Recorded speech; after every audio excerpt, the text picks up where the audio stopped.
पहले पब्लिक, पेड़ पौधे तभी होते थे। आप समझे, अब जब पेड़ पौधे आग लग जाएगी, कौन जाएगा वो जंगल में आग बुझाने के लिए? आग तो मैंने भी देखी है 90 तक, लेकिन ये होता था कि जंगल नहीं जलते थे ना, कुछ हिस्से में लगती थी, बुझ जाती थी। हाँ, अब मैं देख रहा हूँ पूरा जंगल जल रहा है। हाँ। किशन जी पेड़ मंजूर हो गया तो हमने पेड़ अपनी जरूरत का काट लिया, हमने 10 पेड़ और उगा दिए। जंगल में आग बुझाएंगे तो 10 पेड़ की 20 पेड़ तैयार होंगे हमारे। और जब सब अधिकार तुम अपने पास ले रहे हो तो हमारे पास रह क्या गया?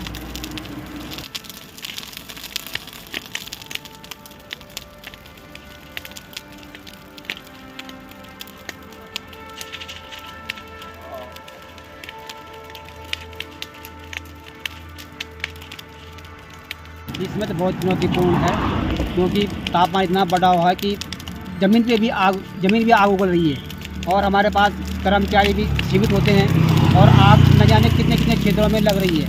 और एक जगह का धुआं उठ गया तो उसी धुआं को देखकर अन्य जगहों पे आग लग जाती है, जिससे हमें काफ़ी समस्याओं का सामना करना पड़ रहा है। हम जूझ रहे हैं और मेरे पास 150 से 200 किलोमीटर का एरिया है, तो इसमें हम अपने कर्मचारियों को कैसे, किस हिसाब से कंट्रोल करें, कैसे भेजें। 200 किलोमीटर की रेंज बहुत बड़ी होती है। इसमें आपको कितने कर्मचारी मिले हुए हैं जो परमानेंट आपके साथ हैं? हम यहाँ पे 9 कर्मचारी परमानेंट हैं मेरे साथ, और वर्तमान में अभी हमें 13 ये फायर गार्ड मिले हुए हैं। और आगे हम अगर जैसे ज़रूरत पड़ेगी तो आगे मांग कर रहे हैं, तो अगर वो मिल जाएंगे तो कुछ हम कंट्रोल कर पाएंगे। कुछ सेफ्टी इक्विपमेंट भी मिले आपको सरकार की तरफ से? आप जंगल में आग लगी है, आपके कर्मचारी अंदर में देख रहा था जाके बुझा रहे थे, अभी आप लोगों को कुछ सेफ्टी इक्विपमेंट भी मिले हैं गवर्नमेंट की तरफ से, डिपार्टमेंट की तरफ से? हाँ, सरकार से तो जो उपकरण मिले हुए हैं तो पर, लेकिन हमारे जो पहाड़ी क्षेत्र है ढलानदार है, इसमें झाड़ियाँ हैं, तो वो उपकरण उतने कारगर हमारे लिए वो नहीं है कि जितने हम उनको ये पहाड़ी उसमें यूज़ कर सकें। मतलब यहाँ के हिसाब से, यहाँ की भौगोलिक परिस्थितियाँ जो हैं, यहाँ के जंगलों की जो स्थिति है उसके लिहाज से आपके पास इक्विपमेंट उस तरीके के नहीं है? उपकरण तो इस हिसाब से है, लेकिन जैसे झाड़ियों में ले जाना, आदमी पहाड़ पे कैसे चढ़ेगा, ये समस्याएं हैं। सबसे बड़े तो जन सहयोग, अगर हम गांव में जाएं, गांव वाले हमें अपना सहयोग दें तो हम आप उसमें कुछ काबू कर पाएंगे, क्योंकि मेरे आदमी 24 घंटे काम कर रहे हैं और गांव से अगर कोई गांव वाला उनका चाहे घर के सामने आग आ गई, वो बाहर आने को तैयार नहीं है। हिमालय के ये सदाबहार जंगल क्लाइमेट चेंज के खतरों को न केवल रोकते हैं, बल्कि ये दुनिया के कई दुर्लभ जीवों का घर भी हैं। अपनी विशेष बायोडायवर्सिटी के लिए मशहूर मध्य हिमालय के इन जंगलों में कई किस्म के जीव और वनस्पतियां पलती हैं। यहाँ के रहवासियों का ये जंगल ख्याल रखते हैं। ये जंगल ही हैं जो तपते दिनों में मध्य हिमालय की बसावटों को गर्म हवा के थपेड़ों से भी बचाते हैं। ये जंगल ही हैं जो वायुमंडल में ग्रीन हाउस गैसेस के प्रभाव को कम करने में अपनी महत्वपूर्ण भूमिका निभाते हैं और बरसात के दिनों में लैंडस्लाइड के प्रभाव को 90% तक खत्म कर देते हैं। मध्य हिमालय की बसावट के लिए इन जंगलों का क्या महत्व है, इसे यहाँ के रहवासी ही अच्छे से समझते हैं। लेकिन इन दिनों मध्य हिमालय के जंगलों की शामत आई हुई है।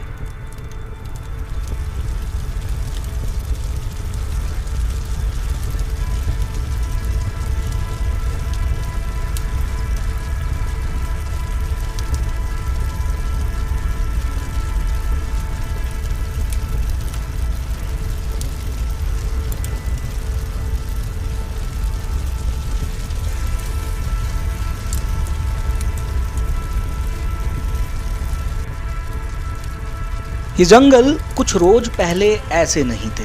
हरे जंगल अब भूरी जली हुई पत्तियों के साथ अपना रंग बदलकर बारिश के इंतजार में है। साल दर साल हिमालयी इलाकों के जंगलों में लगने वाली आग इस संकट को अब न केवल मध्य हिमालय बल्कि धरती के लिए भी कई गुना गंभीर संकट के रूप में तैयार कर रही है।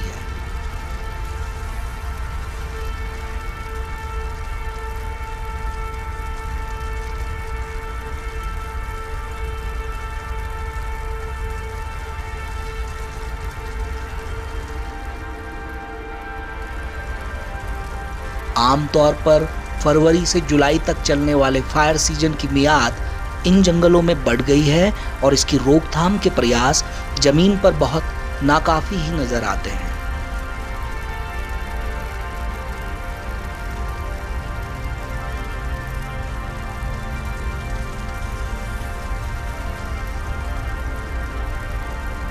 साल दर साल लाखों हेक्टेयर जंगल दावानल की भेंट चढ़ जा रहा है, लेकिन अपने अपने हिस्से के जंगल में लगी आग को कम बताकर दर्ज करने का रिवाज है कि वन महकमे में खत्म ही नहीं हो पा रहा।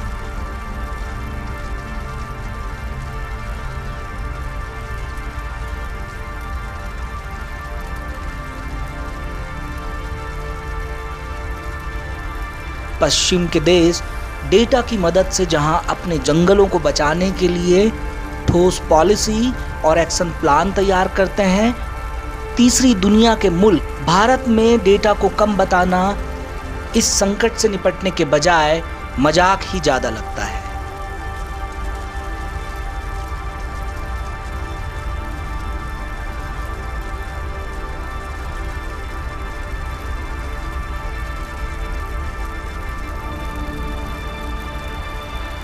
एक रिवाज और खत्म नहीं हो पा रहा और वो है लापरवाही, घास और मनोरंजन के लिए लोगों की लगाई हुई आग।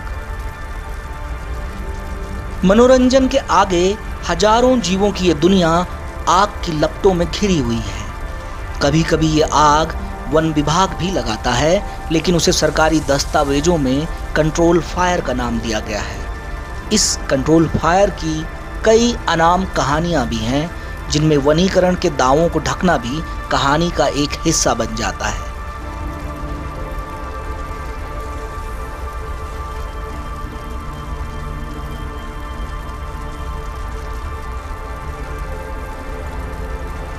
जंगल की आग का एक भरा पूरा इतिहास है। मध्य हिमालय के जंगलों में सबसे पहले कब आग भड़की थी, इसकी कोई निश्चित तिथि ज्ञात इतिहास में बताना मुश्किल है, लेकिन ये दौर ब्रिटिश पीरियड से शुरू होता है।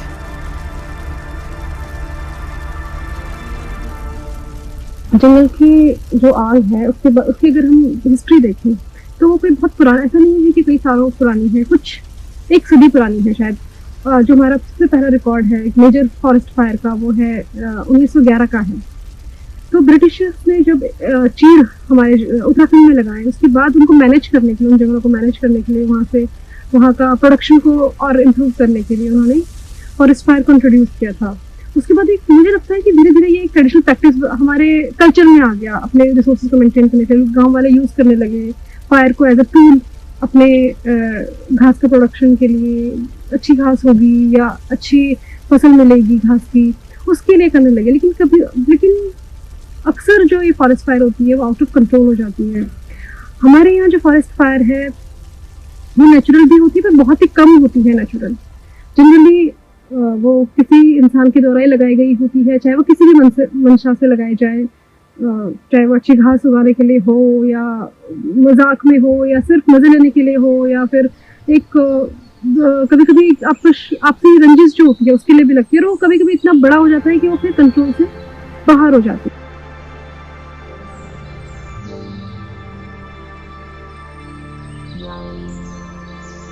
मैं मध्य हिमालय में अपने 35 सालों के अनुभव के आधार पर यह कह सकता हूं कि असाधारण जैव विविधता वाली ये जगहें आज जितने खतरे में हैं, ऐसा कुछ सालों पहले तक नहीं था।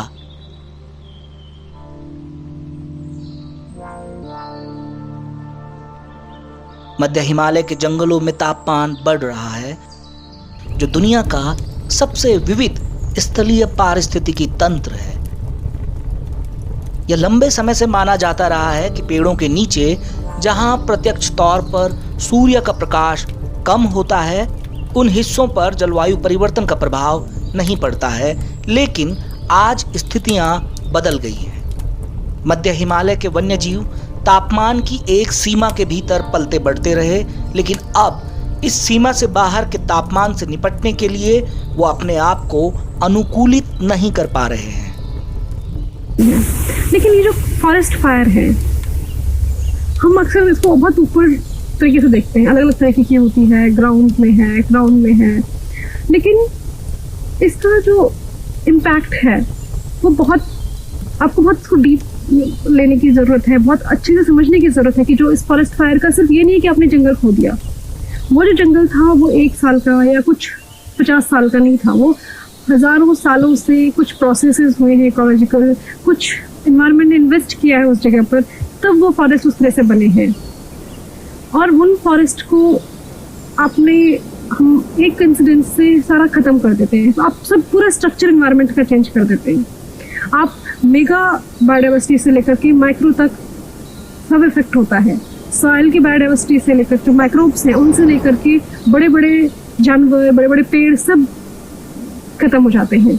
और उसको वापस उस स्थिति में आने के लिए अब सोचिए कितना रिसोर्सेज, कितना टाइम, कितना एफर्ट लगेगा अगर हमें वापस उसको उसी स्टेज में, उसी स्टेटस में लेकर आना है।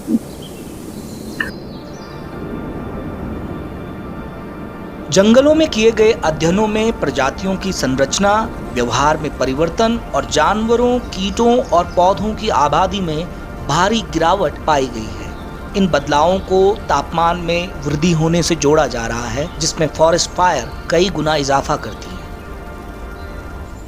फायर है, इसकी अगर हम इम्पैक्ट की बात करें तो हम रिसोर्सेज तो लूज कर ही रहे हैं इमीडिएटली। आप फॉरेस्ट लूज कर रहे हैं, फॉरेस्ट जितने फॉरेस्ट प्रोडक्ट्स हैं वो लूज कर रहे हैं, बायोडाइवर्सिटी लूज कर रहे हैं, लेकिन साथ ही आप जेनेटिक पूल लूज कर रहे हैं। एक बहुत बड़ा जेनेटिक, हमें नहीं पता कि हमने, अगर हम एक पैच को जला देते हैं, एक पैच जल जाता है, तो हमें नहीं पता कि उसके अंदर क्या जेनेटिक पूल था जो हमने, जो हो सकता है कि लोकलाइज कोई जेनेटिक पूल रहा हो जो खत्म हो गया हो, जिसको हम कभी शायद रिकवर ही नहीं कर पाएंगे। और अगर कर भी पाएंगे तो किस तरह का इन्वेस्टमेंट उसमें चाहिए होगा, आप कल्पना हम लोग नहीं कर सकते हैं। अगर हम किसी छोटे तालाब की सोचिए, अगर हम तालाब की ही बात करते हैं, जब हमें उसमें वो सूख जाता है तो उसको वापस पानी डालने के लिए, उसको वापस रिवाइव करने के लिए कितना रिसोर्सेज चाहिए होते हैं।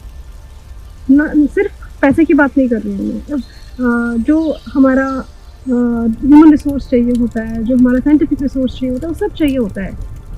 तो ये जो लॉसेस हैं, ये सिर्फ लॉसेस नहीं है जो फॉरेस्ट फायर करते हैं, इसके अलावा और भी एक बहुत बड़ा जो मेजर हमारे सोसाइटल चेंज चैलेंज है हमारे आगे एज अ सोसाइटी जिसको हम फेस कर रहे हैं, वो क्लाइमेट चेंज। उसको कितना ज़्यादा कंट्रीब्यूट करते हैं ये फॉरेस्ट फायर। जितना भी कार्बन रिलीज हो रहा है वो कहाँ जा रहा है, वो आपके एटमॉस्फेयर में रिलीज हो रहा है, जो कि ये जंगलों ने ट्रैप किया हुआ था, जंगलों ने सिंक किया हुआ था अपने अंदर। वो सिंक की तरह काम कर रहे थे उस कार्बन के लिए, वो सब रिलीज हो गया है। ग्रीन हाउस गैसेस रिलीज हो रही है।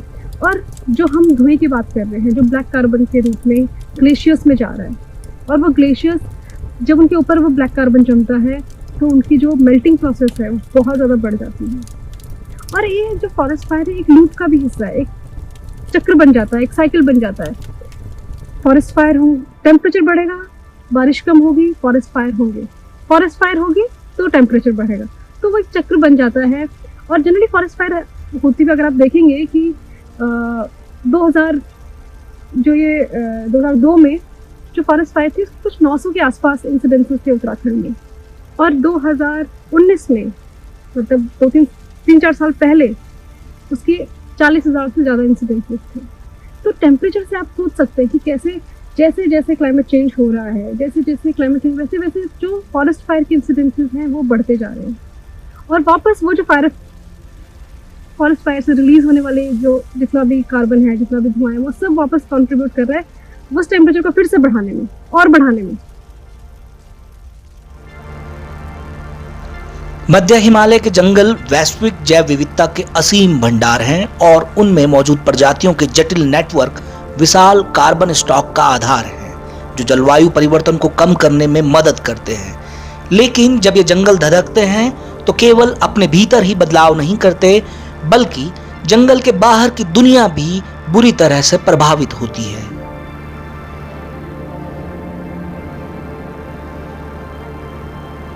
जंगलों से दूर ग्लेशियरों पर इसकी मार सबसे ज्यादा पड़ रही है और भारत के ये महत्वपूर्ण हिमालयी वाटर रिसोर्सेज तेजी से नष्ट हो रहे हैं। ये अपने आप में भारत के लिए खतरे की घंटी होनी चाहिए, लेकिन भारत का वन महकमा इससे निपटने में अधिकांश मामलों में नाकाम ही ज्यादा रहता है।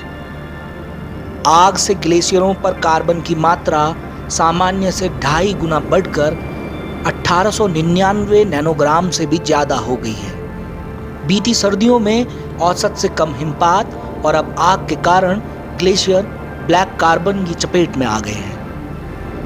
कार्बन कण गर्म होते हैं जो ग्लेशियर की ऊपरी परत पर चिपककर उसके पिघलने की रफ्तार को बढ़ा देते हैं। ग्लेशियरों के बचे रहने के लिए बर्फ का होना जरूरी है, लेकिन जंगल की आग ने हिमालय के ग्लेशियरों को मार्च से ही पिघलाना शुरू कर दिया। आमतौर पर मई में ग्लेशियरों के पिघलने का सिलसिला शुरू होता था। ये अपने आप में ही खतरे की घंटी होनी चाहिए, लेकिन जिस मुल्क में हिंदू, मुसलमान और बाकी धर्मावलंबियों के लोगों के काल्पनिक खतरे ज्यादा हों, वहां धरती के वास्तविक संकट से कैसे निपटा जाए। जिस मुल्क की सरकारें ही काल्पनिक खतरों के दम पर बन बिगड़ रही हों, वहां भविष्य की चुनौतियों पर किससे बात की जाए? क्या उन आम लोगों से जिन्हें कुछ फर्क नहीं पड़ता कि वो क्या खोने जा रहे हैं? पूरा एनवायरनमेंट का बैलेंस है। ये फॉरेस्ट फायर एक इंसिडेंसेस ना मत मानिए इसको ये जो है ना रिजल्ट्स है। हम लोग जो पूरा बैलेंस जो प्रकृति का है उसको जो छेड़ रहे हैं उसके रिजल्ट के तौर पे ये पूरे जो है फॉरेस्ट फायर आई है।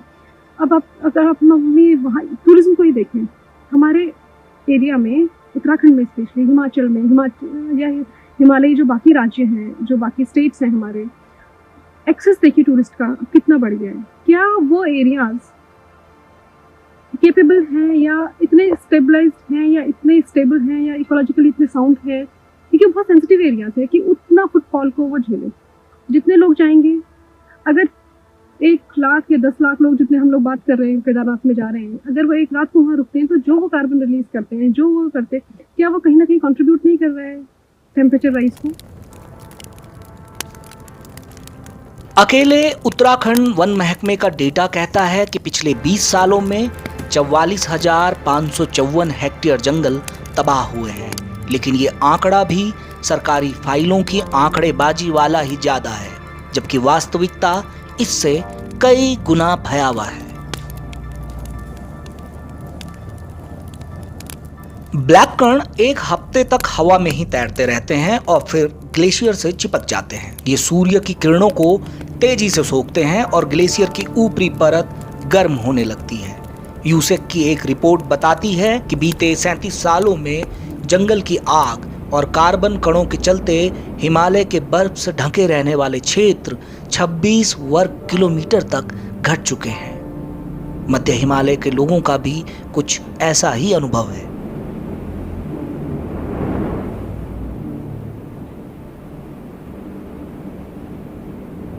साल 2024 भी मध्य हिमालय के लिए बुरा साबित हुआ।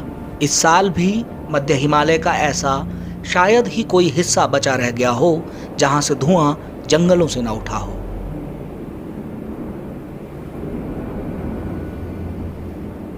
कई दफा जंगल की आग पर काबू पाने की कोशिशें भी हुई, लेकिन तब तक बहुत देर हो चुकी थी।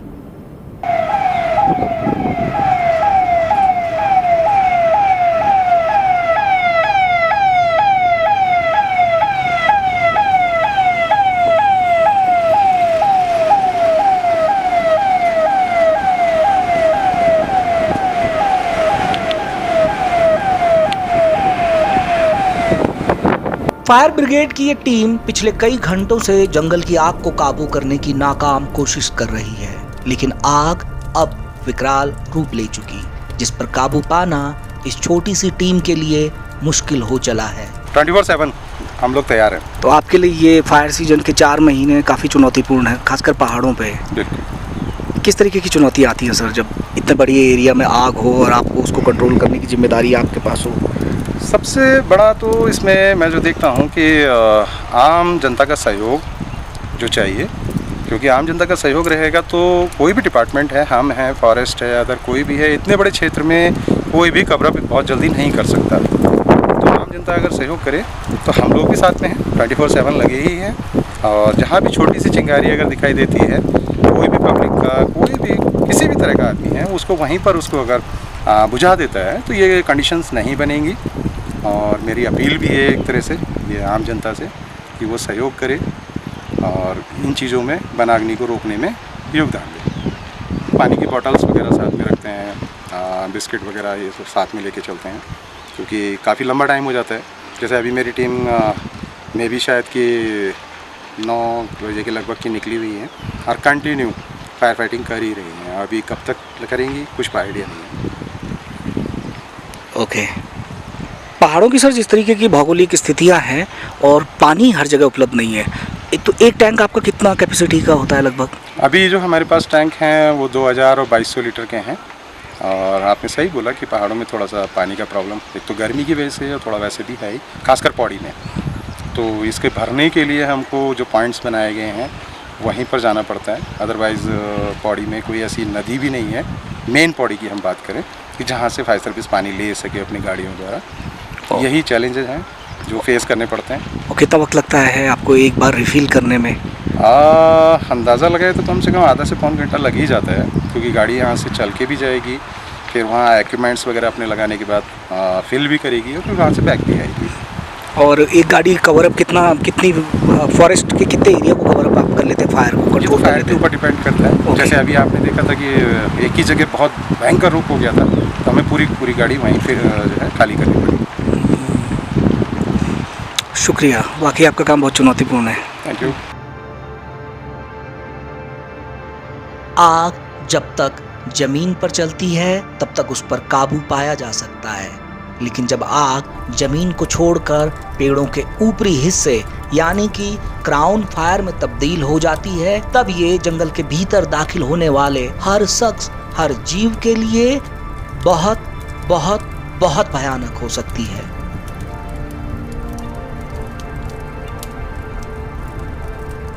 जंगल की आग से न केवल तापमान बढ़ गया है, बल्कि तेजी से फैलती आग से जंगल के बाकी हिस्सों को बचाया जा सके, इसकी भी चुनौतियां बड़ी हो गई हैं। बड़ा खतरा यह है कि जलवायु परिवर्तन के तीव्र होने के कारण प्रजातियां अब जंगलों में जीवित नहीं रह पाएंगी, जिससे वैश्विक विलुप्ति का संकट और बढ़ जाएगा और साथ ही कार्बन स्टॉक में भी गिरावट आएगी। इन जंगलों का संरक्षण करना तथा भारी खतरे में पड़े वनों का पुनरुद्धार करना अब बहुत जरूरी हो चला है। State of carbon dioxide removal की रिपोर्ट के मुताबिक अगर दुनिया को 1.5 डिग्री सेल्सियस यानी कि पेरिस समझौते की सीमा का पालन करना है, तो सदी के मध्य तक वातावरण से 7 से 9 अरब टन CO2 को हटाना होगा। भारत की तैयारियों को देखकर ऐसा बिल्कुल नहीं लगता है। वेनेजुएला दुनिया के आधुनिक इतिहास में अपने सभी ग्लेशियर खोने वाला पहला देश बन सकता है।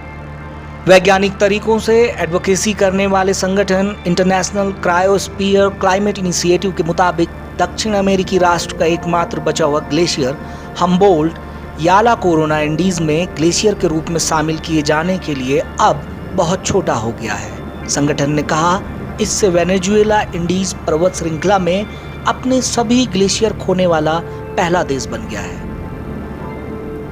भारत को ऐसी परिस्थिति से बचने के लिए न केवल एक ठोस एक्शन प्लान पर काम करने की जरूरत बढ़ गई है, बल्कि मध्य हिमालय के रहवासियों को जागरूक करने की जरूरतें भी पहले से कई गुना बढ़ी हैं। पहले जंगलों से मिलने वाले लाभ के चलते ग्रामीण अपने अपने हिस्से के जंगलों को आग से बचाते थे, लेकिन इधर जंगलों में लगी आग को बुझाने में ग्रामीणों की उदासीनता ही ज्यादा नजर आने लगी है। शुरू में तो हमने देखा है कि लोग घास के लिए जब खेती बाड़ी करते थे, पशु होते थे, तो आग लगाते थे। हाँ। और वो आग को जैसे अगर ज़्यादा फैल रही तो बुझाते भी थे, तो उसे घास वास हो जाती थी। अब तो ये है कि जो भी जा रहा है जली हुई सिगरेट, जैसे जा रहा है अगर गाड़ियों में जली हुई सिगरेट फेंक देता है, या कुछ शरारती लोग जो है वो आग लगा देते हैं, और गांव के लोगों की भागीदारी कम होती जा रही है। जहाँ गांव के लोगों की भागीदारी आग बुझाने के लिए होती है, तो वहाँ आग बुझ भी रही है। जैसे इस साल हमारे गांव में ये पाली, केवास, बंगरगांव, यहाँ आग नहीं लगी, लेकिन गांव के लड़के इन्होंने 2 बार आग बुझाई, तो उससे बच गया। जंगल बाजार काफल भी इस समय उधर हैं।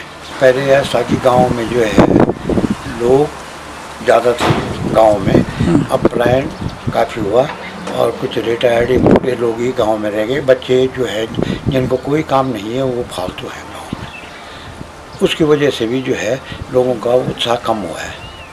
खाली वही अगर 2-4 बच्चे हैं तो 2-4 बच्चे कितने आग बुझा लेंगे, 4-6। अब बाकी तो हमारे गांव में जो सारे बुढ़ियाएँ हैं जो मतलब मर्द तो चले गए, रिटायर्ड जो है करीब 20-21 हैं महिलाएँ जो मतलब जिनके हस्बैंड हो गए और पेंशन पे हैं, तो कुछ टाइम रहती हैं वो। उसके बाद जो है जाड़ों में कोई लड़के के पास, कोई लड़के की लड़का, जगह जगह चले जाते हो। तो गांव खाली होना भी एक वजह बना है। हाँ, खाली होना भी एक वजह बना है। पशुधन कम हो गया। पहले भैंसें हर परिवार में एक भैंस होती थी, मुझे पता है हमारे गांव में भी हर परिवार में एक भैंस होती थी। अब जो है कि एक गाय है, सिर्फ बैल होते थे, तो उससे जो है कि जैसे बाँझ की पत्तियाँ लाते थे, खाते थे, चारा पत्ती होती थी वो भी। तो अब वो धीरे धीरे कम हो रहा है, तो लोगों का इंटरेस्ट भी कम हो रहा है। फिर लकड़ियाँ अब कम चल रही हैं, ये भी है। हाँ, जब आग लग जाती है तो लोग काफ़ी इकट्ठा कर लेते हैं। हाँ, जैसे ये है कि लोगों दिमाग में ये चीज़ें भी आती हैं कि भाई जब बरसात होती है इतने पेड़ लगाते हैं और फिर जब आग लग जाती है वो सारे ख़त्म हो जाते हैं। तो हर साल जो है सरकार कुछ ना कुछ इनको जो है कि बजट अलाउड तो कर ही रही है, जिससे लोगों के दिमाग में एक ऐसा भाव आ गया कि यार हमने बुझा के क्या करना है, ना हम पशुधन इतना पाल रहे हैं, इतनी घास की ज़रूरत है नहीं। तो हमारी जो है इन जंगलों के प्रति कोई मोह माया नहीं रह गई। पहले हमारा मोह माया थी वो कि हमें घास मिलेगा, लकड़ी मिलेगी, चारा पत्ती मिलेगी। तो अब धीरे धीरे ये ख़त्म होता जा रहा है लोगों के अंदर। आपको क्या सॉल्यूशन लगता है, विभाग कैसे जन सहभागिता से जुड़े? मतलब विभाग को कुछ काम करना चाहिए, फॉरेस्ट डिपार्टमेंट को अवेयरनेस के लिए कि वहाँ से केवल लकड़ी और चारा ही नहीं मिलता है, आपको सबसे इम्पोर्टेंट चीज़ आपकी क्लीन एयर आपको वहाँ से मिल रही है, और जब आप जंगल जला रहे हो तो वो कार्बन का उत्सर्जन कर रहा है बहुत ज़्यादा। आपको क्या लगता है कैसे चीज़ें बदली जा सकती है? आपका अनुभव क्या कहता है? इसमें जो है कि जो गाँव में बच्चे बेरोज़गार हैं उनको जो है कि आप 2-2, 4-4 मतलब जितने भी होते हैं उनको आप जो है सारे साल भर रोज़गार देते रहो। रोज़गार जो बरसात में पेड़ लगाएं, गर्मियों में आग को बुझाएं, और जिस समय और जो भी काम है उनको लगातार काम लेते रहो, और उनको एक कुछ इस तरह से कर दो कि लोगों को जो है साल भर रोज़गार मिले, तो पलायन भी कम होगा। अगर उनको 5-7 हज़ार रुपये भी मिल जाता है महीने का, तो लोग जो है नहीं जाएंगे बाहर।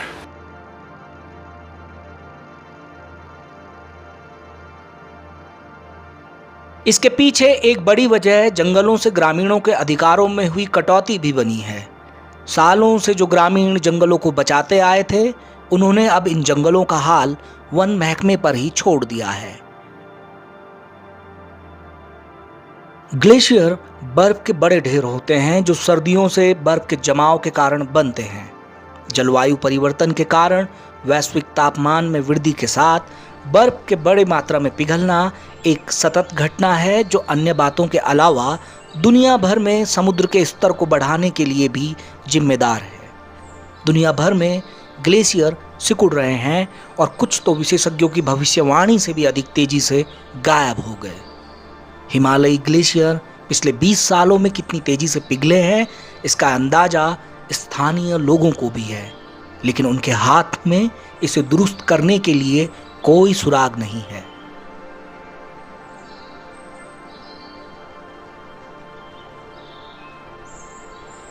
जंगलों की ये आग फ्लैश फ्लड में भी इजाफा कर रही हैं, जो पूरे हिमालयी क्षेत्र में साल दर साल तबाही को बढ़ाती चली जा रही हैं। फायर सीजन जब अपने चरम पर होता है, तब सरकारें ऐसे ऐसे तर्क पेश करती हैं मानो वो वास्तव में चिंतित हों, लेकिन फायर सीजन निपटते ही फिर से सब अगले फायर सीजन की ओर बढ़ जाता है। हाल ही में उत्तराखंड की मुख्य सचिव राधा रतूड़ी ने जंगलों में लगी भयावह आग से निपटने के लिए क्लाउड सीडिंग की बात कही, लेकिन शोधकर्ता इसे व्यवहारिक नहीं मानते हैं।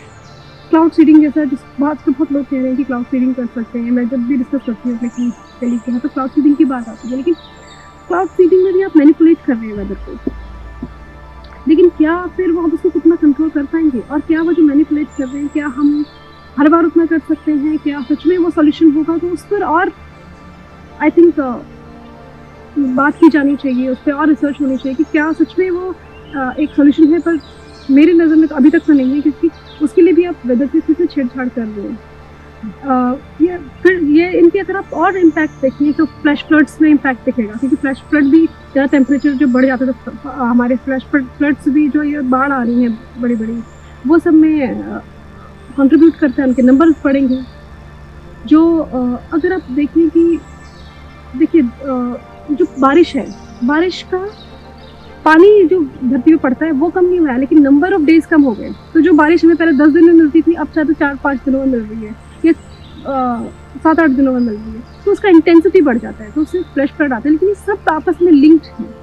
तो आप अगर आपको फॉरेस्ट फायर या उन सब चीज़ों को समझना है, तो आपको उस पूरे सिस्टम को, उस पूरे इकोसिस्टम को, उसके एनवायरनमेंट को, आपस के लिंकेज को सब समझना पड़ेगा और उन पर काम करना पड़ेगा। और जहाँ तक फॉरेस्ट फायर को डील करने की बात है, तो शायद हम अभी तक उसमें बिल्कुल भी कामयाब नहीं हुए हैं। साफ हवा और पानी दोनों को बचाने के लिए लोगों को खुद आगे आना होगा और इस चुनौती से निपटकर धरती को नष्ट होने से बचाने के प्रयास तेज करने होंगे। मध्य हिमालय के जंगलों की सेहत दुरुस्त रहे, इसके लिए सरकारों को भी अपने वन कानूनों में बदलाव करते हुए लोगों को जंगलों से वापस जोड़ना होगा। उत्तराखंड के फॉरेस्ट में जो हर साल फायर सीजन के दौरान जंगलों के जलने की जो घटनाएं होती हैं, इनमें आपने कुछ परिवर्तन देखा है पिछले कुछ सालों में? जंगलों के जलने की घटनाएं बेसिकली यहाँ पे जो उत्तराखंड में है, चीर बांध क्षेत्र बहुत ज़्यादा है हमारे पास में, जो मिड एलिवेशन के हमारे जंगल है 1000 मीटर से 1500 मीटर के आसपास तक, इसमें चीड़ का आपका बहुत ही है। उन्हीं का जो पिरुल गिरता है और पिरुल में ही ज़्यादातर आग लगती है, और वही आग धीरे धीरे फिर जाके ऊपर के जंगल में फैलती है। तो ये बेसिक ट्रेंड पहले से ही रहा है, इस साल भी हो रहा है, और आग लगातार हमें सूचनाएं मिल रही हैं आग की बनावटी घटनाओं की। और जहाँ जहाँ से हमें सूचनाएं मिल रही हैं, हमारा जो स्टाफ है, जो हमारी रेंज की टीमें हैं, हमारी QRT जो है जाके त्वरित प्रभाव से उस पर कार्रवाई कर रही है और आग को बुझा रही है। ये आप देखें कि उत्तराखंड जो है एक हिमालयी राज्य है, इसमें जो है बहुत ही मतलब मान के चलें कि हमने फॉरेस्ट कवर बहुत अच्छा बना के रखा हुआ है।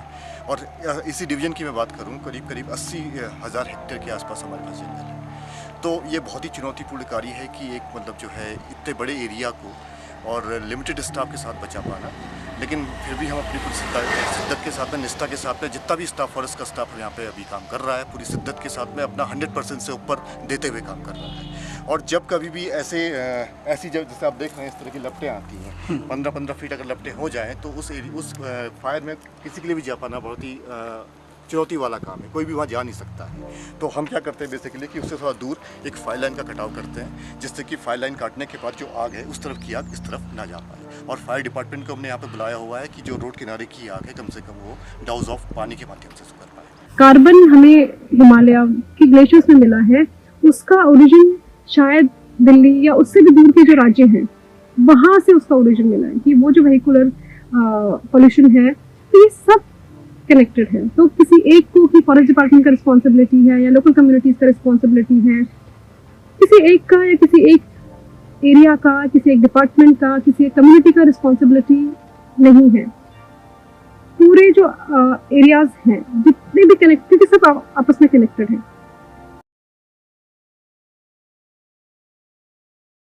हमारे यहाँ पे जितनी फॉरेस्ट फायर हो रही है, इसका इम्पैक्ट नेपाल में भी है। तो आपको वो सब कनेक्शंस को, वो सब लिंकेजेस को समझना पड़ेगा इस चीज़ को एड्रेस करने के लिए, क्योंकि आप स्ट्रक्चर चेंज कर रहे हैं। आप इकोलॉजिकल जो एक पूरा एक इंटीग्रेटेड हाउस का, उस एरिया का, आप हम उसको मैनिपुलेट कर रहे हैं एंड एक्सेप्ट कर रहे हैं कि हम ये सब कंट्रोल कर पाएंगे, विच इज़ नॉट पॉसिबल, क्योंकि अभी नहीं तो कभी। और ये forest fire is one of the example कि हमारे पास फ्यूचर में अगर हम उसको ऐसे चलाते रहें तो और ऐसी चीज़ें आएंगी जो हम कंट्रोल नहीं कर पाएंगे।